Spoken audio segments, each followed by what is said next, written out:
व्यायाम के बाद जो पसीना निकलता है तो पहले किसी सूती कपड़े से उस पसीने को अच्छी तरीके से पोंछ लें।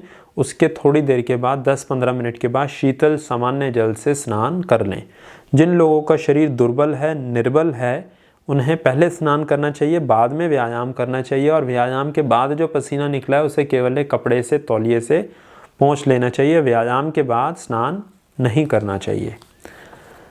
व्यायाम का पूरा लाभ हो और कोई हानि भी ना हो तो इसके लिए नियमित रूप से प्रतिदिन लगातार अभ्यास करते रहें, बीच में अंतराल ना दें।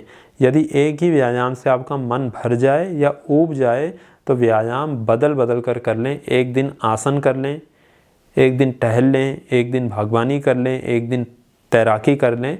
तो जितने भी आपको अलग अलग प्रकार के अभी व्यायाम बताए गए थे, अलग अलग प्रकार से आप उनको चुन सकते हैं। जो भी अभ्यास करें उसके संबंध में पूरी जानकारी आपको होना बहुत आवश्यक है, अन्यथा हानि होने की संभावना हमेशा ही बने रहेगी। जोश में आकर जो लोग नया नया अभ्यास आरंभ करते हैं वह शुरू के दिनों में बहुत अधिक व्यायाम करने लग जाते हैं, जिससे शरीर में थकावट और कई प्रकार की समस्याएं उत्पन्न हो जाती हैं। क्योंकि व्यक्ति को लगता है कि यह तो मैं कर सकता हूँ और मैं ये भी कर लूँगा, वो भी कर लूँगा, परंतु करने की बात नहीं है। बात यह है कि इतना व्यायाम करना क्यों है। जितनी शरीर को आवश्यकता है, जितनी आपकी क्षमता है, उसके अनुसार ही व्यायाम करें, क्योंकि व्यायाम भी भोजन की तरह ही शरीर के लिए एक ऊर्जा का स्रोत है। तो व्यायाम का अभ्यास शरीर को थकाने के लिए नहीं करना, बल्कि शरीर में ताजगी, खुलेपन, आनंद का अनुभव हो, इसलिए करना है। भोजन के 3 घंटे के बाद कोई भी व्यायाम किया जा सकता है, टहलने को छोड़कर, और व्यायाम करने के आधे घंटे के बाद भोजन लिया जा सकता है। व्यायाम के समय शरीर पर कम से कम वस्त्र पहने तो ज़्यादा अच्छा रहेगा। व्यायाम का सर्वश्रेष्ठ समय है सुबह। यदि किसी कारण से सुबह संभव ना हो तो शाम को भी अभ्यास किया जा सकता है, और बिल्कुल हल्की हल्की धूप में व्यायाम करें तो और ज़्यादा अच्छा है। सुबह सुबह की बिल्कुल ताज़ी ताज़ी धूप में उस समय और ज़्यादा सर्वश्रेष्ठ है।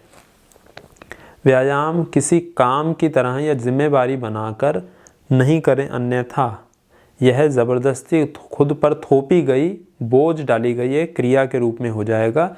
व्यायाम को प्रसन्नचित होकर और इससे निरंतर ही मेरे शरीर को स्वास्थ्य, ताजगी, खुलेपन, आनंद की अनुभूति होगी और अनुभव होगा, ऐसे भाव के साथ अभ्यास करना चाहिए।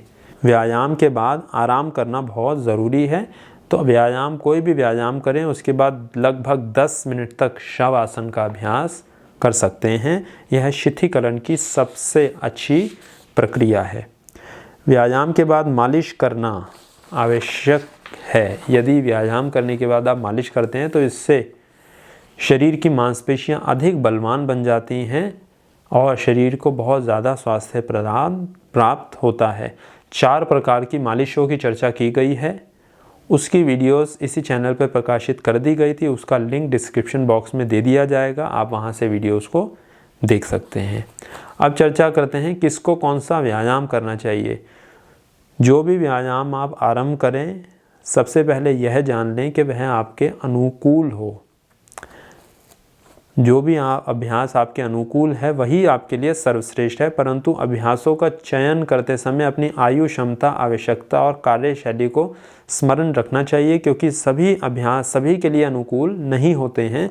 बच्चों के लिए खेलकूद सबसे अच्छा व्यायाम है और कुछ आसनों का अभ्यास लाभप्रद है, जैसे ताड़ासन, वृक्षासन, सूर्य नमस्कार, त्रिकोणासन। इस प्रकार का अभ्यास बच्चे करें तो सर्वश्रेष्ठ है।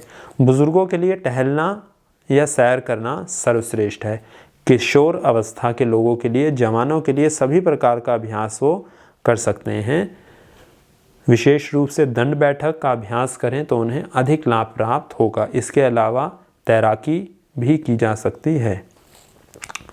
अब जो लोगों का कार्य सारा दिन बैठे रहने का है, उनको ऐसे व्यायाम अभ्यास करने चाहिए जिसमें शरीर से थोड़ा पसीना निकले, थोड़ा सा शरीर थके और मांसपेशियों में अधिक खिंचाव उत्पन्न हो। और जिन लोगों का कार्य सारा दिन परिश्रम करने का है, जैसे मजदूर, रिक्शा या रेड़ा खींचने वाले, कोई वजन ढोने वाले, ऐसा कार्य है तो उन्हें शिथिलीकरण वाले अभ्यास करने चाहिए, जैसे प्राणायाम, योग निद्रा, कुछ विशेष आसन। शवासन, मकरासन, बालासन, शशांक आसन, मरकट आसन, ऐसे अभ्यासों का उन्हें अभ्यास करना चाहिए जिससे मांसपेशियों को आराम की अनुभूति हो। अब व्यायाम के समय कुछ सीमाएं और निषेध। अति बिल्कुल भी ना करें अभ्यास करते हुए। बहुत कमज़ोरी होने पर, टीबी, हृदय से संबंधित गंभीर रोग होने पर, हड्डी टूटने पर, मिर्गी के दौरे पड़ने पर अभ्यास नहीं करना चाहिए या बिल्कुल सीमित मात्रा में करना चाहिए किसी शिक्षक की निगरानी में। गर्भ अवस्था में ऐसे व्यायाम ना करें जिससे बहुत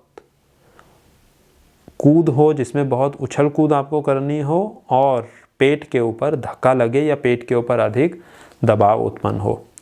बच्चों को बहुत कठिन व्यायाम नहीं करने चाहिए। तो यह कुछ बातें थी व्यायाम के संबंध में। प्रयास यही था कि इस वीडियो में व्यायाम से संबंधित ज़्यादा से ज़्यादा जानकारी आप तक पहुंचाई जा सके। यदि अभी भी कुछ रह गया हो तो आप कमेंट करके या ईमेल करके व्यायाम से संबंधित और प्रश्न यदि आपके कुछ हों, इस वीडियो में कुछ छूट गया हो तो आप अपने प्रश्न कर सकते हैं। अब आसनों को, योग आसनों को भी व्यायाम की श्रेणी में ही रखा गया है। अभी हमने इसमें उसकी चर्चा नहीं की थी क्योंकि व्यायामों के ऊपर हमारे दूसरे चैनल पर, ओंकार योग वाले चैनल पर, हमने अलग अलग आसनों की अलग अलग वीडियोस बनाई हुई हैं जिसमें बहुत ही विस्तार से हमने आसनों की चर्चा की है। लगभग 125 वीडियोस हर एक अलग अलग आसन की बनाकर डाली गई हैं और लगभग 50 से लेकर 80 वीडियोस अभी आने वाले समय में और उसमें आसनों की प्रकाशित की जाएंगी। उस हर वीडियो में आसनों का अर्थ, लाभ, विधि, सावधानी, किसको करना, कितनी देर करना, कैसे करना, पूरी जानकारी उसमें दी गई है हर एक आसन की। उस सीरीज़ का लिंक इसी वीडियो के डिस्क्रिप्शन बॉक्स में दे दिया गया है, आप वहां से उसे प्राप्त कर सकते हैं। इसके बाद वायु तत्व चिकित्सा की जो रीढ़ की हड्डी है वो है प्राणायाम। फिर उसके बाद हस्तमुद्राएं, फिर षटक्रमों को भी वायु तत्व चिकित्सा के अंतर्गत ही रखा गया है। तो इसमें से प्राणायाम और षटक्रमों की भी बहुत विस्तार से हमने चर्चा करके अलग से पूरी प्लेलिस्ट बनाई है जिसमें बहुत सारी वीडियोस हैं। उन सब की जानकारी बहुत ही विस्तार से दी गई है। उनका भी, उन प्लेलिस्ट का भी लिंक डिस्क्रिप्शन बॉक्स में दिया गया है। केवल एक ही प्लेलिस्ट से, एक ही लिंक से आप सारी वीडियोस को प्राणायाम की प्राप्त कर सकते हैं। षटक्रम प्लेलिस्ट पे क्लिक करके उस लिंक से आप षटक्रमों के सारे अभ्यासों की जानकारी प्राप्त कर सकते हैं। हस्त मुद्राओं की चर्चा शीघ्र ही कर दी जाएगी, उनकी भी अलग अलग वीडियोस हम बनाएंगे। तो अब यहाँ पर वायु तत्व चिकित्सा का अध्याय समाप्त होता है। अगली वीडियो से हम चर्चा करेंगे अग्नि तत्व चिकित्सा की।